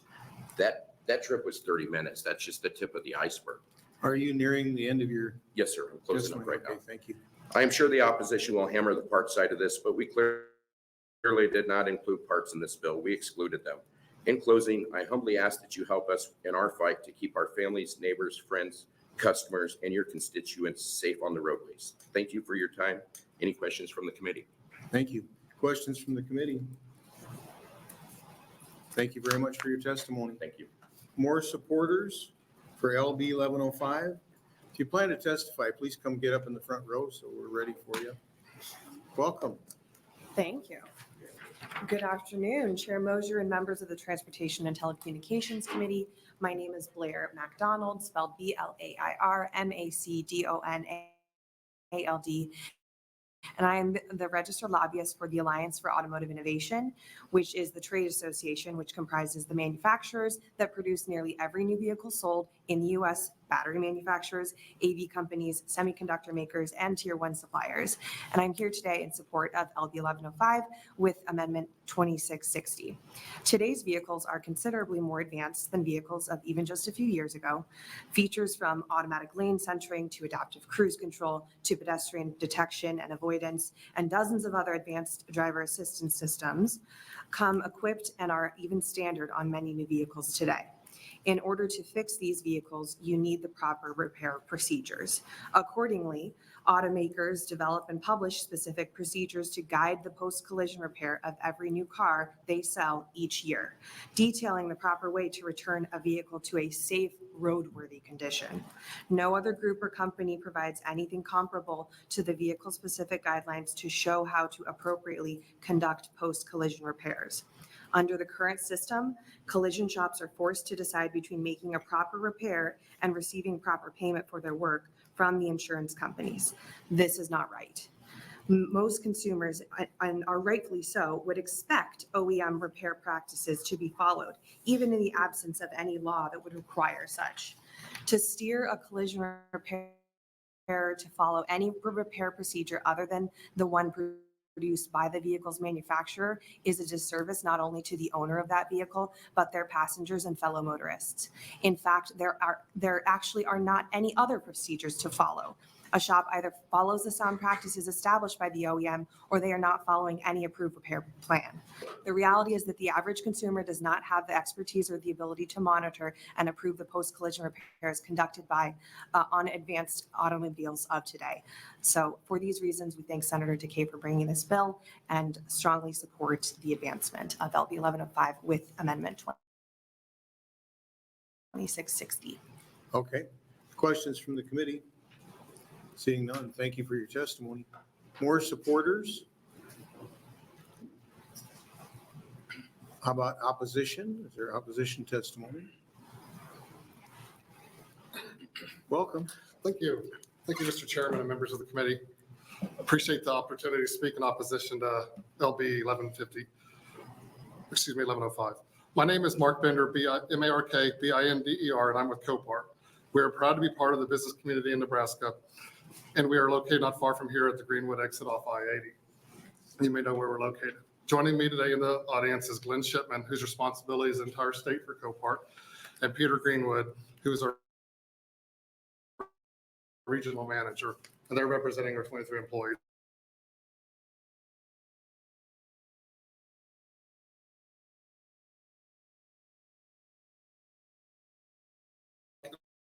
Salvage title for all the needs of the bill. Because it creates significant inconsistencies with other states. It's duplicative of current salvage and junk title requirements. It's confusing and in conflict with current Nebraska statutes. And it's removing many vehicles out of the consumer fleet that can be safely repaired and registered as a rebuilt vehicle. I would also like to offer that this is about branding of titles, and repair procedures is not part of the conversation. We do believe the bill will also not provide any additional consumer protections. To my knowledge, this idea is unique to Nebraska, and no other state has a structurally total vehicle brand. In fact, and I encourage you to do this, Google on later on your computer structural total loss vehicles titles by state, and you'll receive many links that are located to salvage brands, salvage titles, and total loss thresholds. So we believe that the current concerns are captured by the branding that is already in place in the state. I encourage the committee to definitely postpone LB 1105. Thank you for your time and opportunity to serve my concerns. Questions from the committee? Seeing none, thank you. Okay, thank you, Senator. Is there other opposition?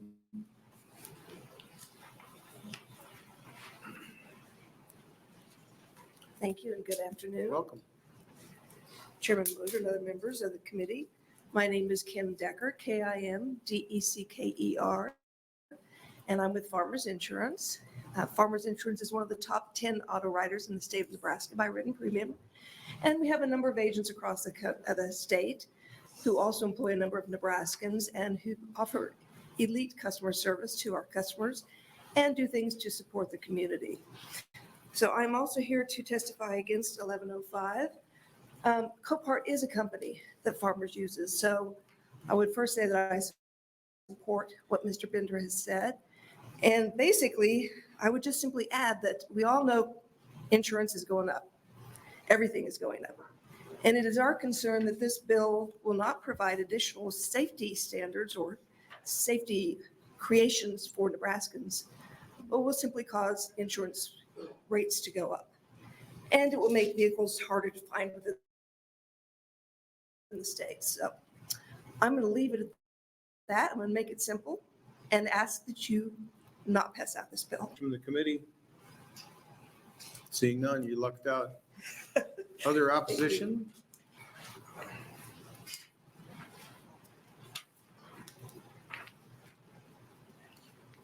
Welcome. Afternoon, Chair Mosier, members of the Transportation Telecommunications Committee. My name is Tim Haruza, last name spelled H-R-U-Z-A, representing LKQ Corporation today. LKQ is a global leading provider of alternative auto parts, including aftermarket, recycled, remanufactured, and specialty parts. Leading provider also of motor vehicle diagnostic services, including pre and post scans, calibrations, reprogramming, and other mechanical services. LKQ has global industry leading team of 45,000 employees operating 1,600 facilities in 25 countries. 7 of those facilities are located here in Nebraska. Appearing today in opposition to LB 1105, and I know that I think we have submitted a letter to each of you that was emailed earlier that'll outline a little bit more of the details of our opposition today. But I appear mostly in opposition to the amended version of 1105, particularly AM 2660 that was filed on Friday. I've talked with Senator DeKay, and I appreciate his willingness to continue conversations on this issue. Let me tell you, our primary objection to the amended version of 1105 is located in sections 18, 19, and 20. I've been working on this issue now for 4 straight years. I think this is the 3rd iteration of this legislation that we have come in opposition to. And so many of you have talked with us. Primarily what we are opposed to with this effort is the fact that you take away a great deal of consumer choice in choosing the type of parts and particularly the costs related to those parts and the options that they use when repairing their vehicles. So as you look at sections 18, 19, and 20, there's an attempt in there to try to mark out the use of parts. But when you refer to requiring certain procedures to be used, when those procedures then require specific types of parts and tools, it becomes solutions to their problems, to make choices about how they repair their cars, and to choose the option that is best for them when deciding which parts and procedures and mechanics too, for that matter, to use in doing this. So I do thank Senator DeKay for continuing conversations. I think at one point, in the interims, we've had roundtable discussions over this. We've not ever had any real effort, I think, from the proponents to work toward an amended version of this that can work for all parties involved. And so I sit here in opposition today. I'm happy to answer any questions that you might have. Okay, questions? Senator Bosselman. Thank you, Chair Moser. How do you see this different from the jump? What's that? I'm sorry. The jump title?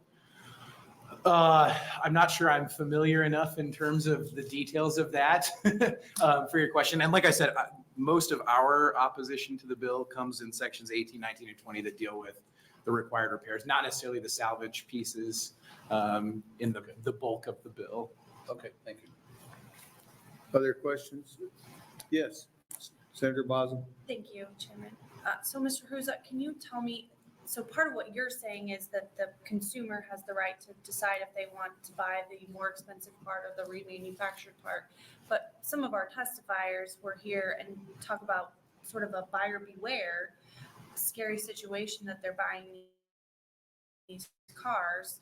And so is there an agreement that we would make sure we're marketing that as, hey, this is subpar parts to save $1,500? I think from my client standpoint and some of the conversations that we've engaged on in dealing with this bill over a couple of sessions now, I think there is a conversation to have about the title side of those things, the salvage pieces, the discussion related to how we are doing those sorts of things. But I would tell you that simply referring to or requiring that OEM parts and procedures are used puts far too much of a restriction on a consumer's ability, when we very much believe that the parts that we sell, the aftermarket recycled parts, whether they come from a late model car or something like that, are of like kind and quality, as we've discussed. LKQ stands for that very much. I would also tell you that to a certain extent, some of that conversation deals with, when we first started with this bill, it came through the insurance committee, right? And what insurance policies cover. When we first started those conversations, the state of Nebraska has regulatory requirements that parts provided by or used in insurance repairs be of like kind and quality. That's one offer that we've made in this area in terms of how we could statutorily address that requirement, taking those regulations and codifying them. We've not had success with that discussion in past years. Sounds like I might be coming in at the 11th hour on a conversation that's gone on for several years, so I'll talk with you about it later. A lot of times at the 11th hour, I'm asleep. Okay, any other questions? Thank you for your testimony. Other opposition?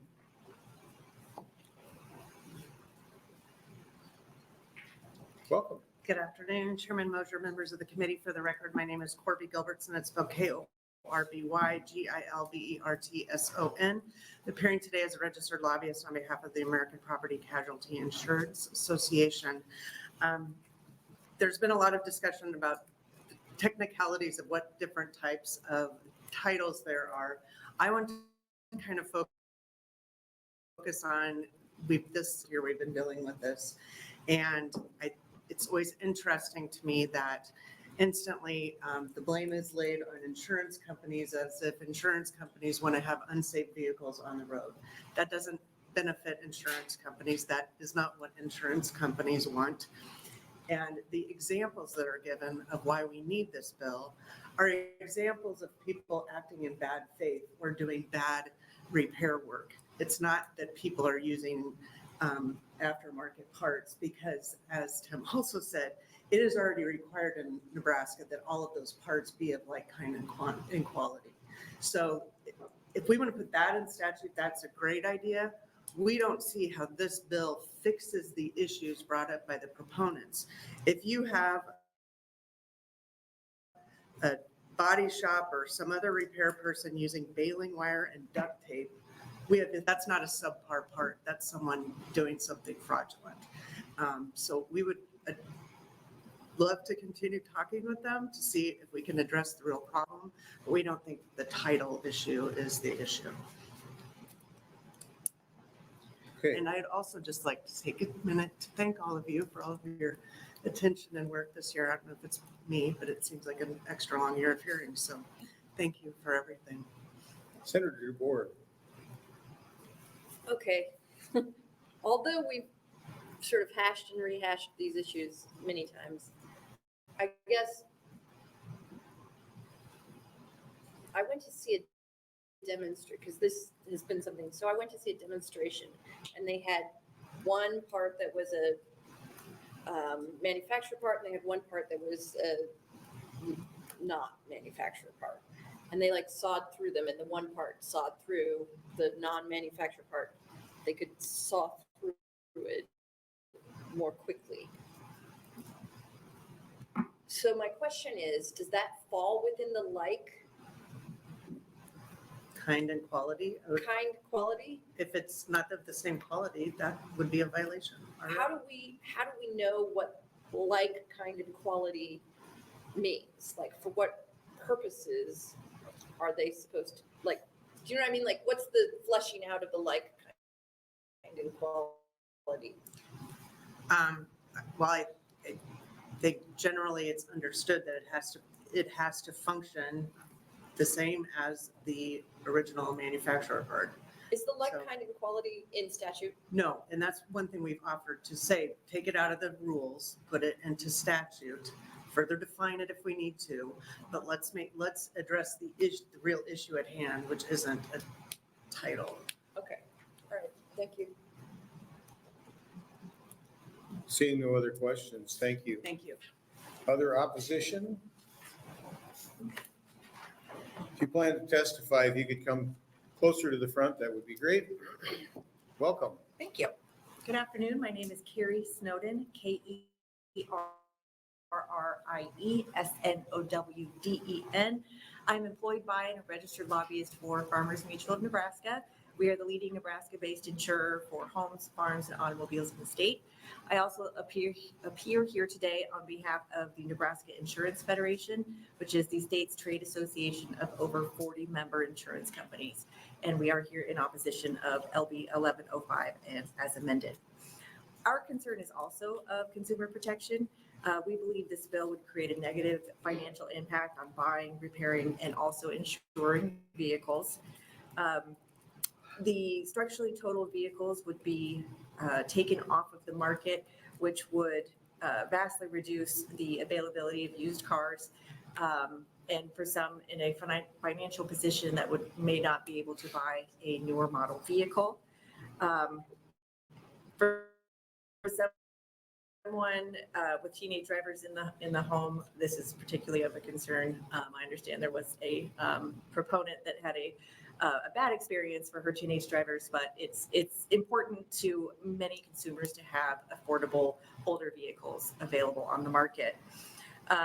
If the market forces consumers to purchase newer vehicles, they may not be able to afford them, nor they may not be able to afford the insurance that goes with them. And then we have the problem of uninsured motorists that not only impacts the owner, who not have insurance to help fix the vehicle, but also impacts those persons that the owner would be liable to for causing injuries and damages in an accident. The use of OEM parts increases the amount of repair, which in turn increases the amount of insurance. The option to use aftermarket parts helps keep insurance down for all Nebraskans. In sum, we believe it's better public policy to have a broader market of vehicles and insurance that's affordable to all Nebraskans, and we ask that you not vote this bill out of committee. Thank you. Thank you. Questions from committee members? Seeing none, thank you. Thank you. Any other opposition? Anybody here to speak in the neutral capacity?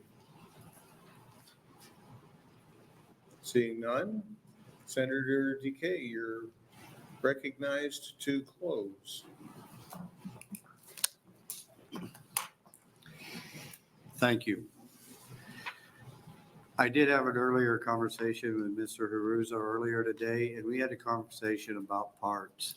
And I think we both agreed that owners should have the discretion to replace the parts that they want. And an example would be if you have a newer vehicle that is in a fender bender, you might want OEM parts, original manufactured parts.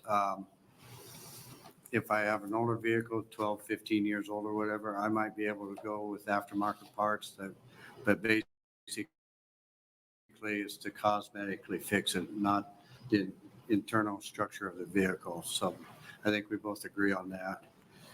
And there's no one in this room that doesn't want safe vehicles on the road. I feel that we are really close on having a bill that will achieve that. People repairing vehicles should need to know that they have the backing to repair the vehicles and do the job right. Likewise, people buying used vehicles can have peace of mind that they are not only buying a car that is cosmetically repaired, but also structurally repaired to be driven safely. I would like to thank both sides of this issue for the discussion today. I think these discussions will ultimately get us where we want to be, having safe vehicles on the highway. Appreciate your time. Thank you, and I will try to answer any questions. Any other questions? Seeing none, thank you for your testimony. That will close the hearing today on LB 1105. We'll be having a executive session in room 1202 in about 5 minutes or so. Thank you. I have my office for you, so.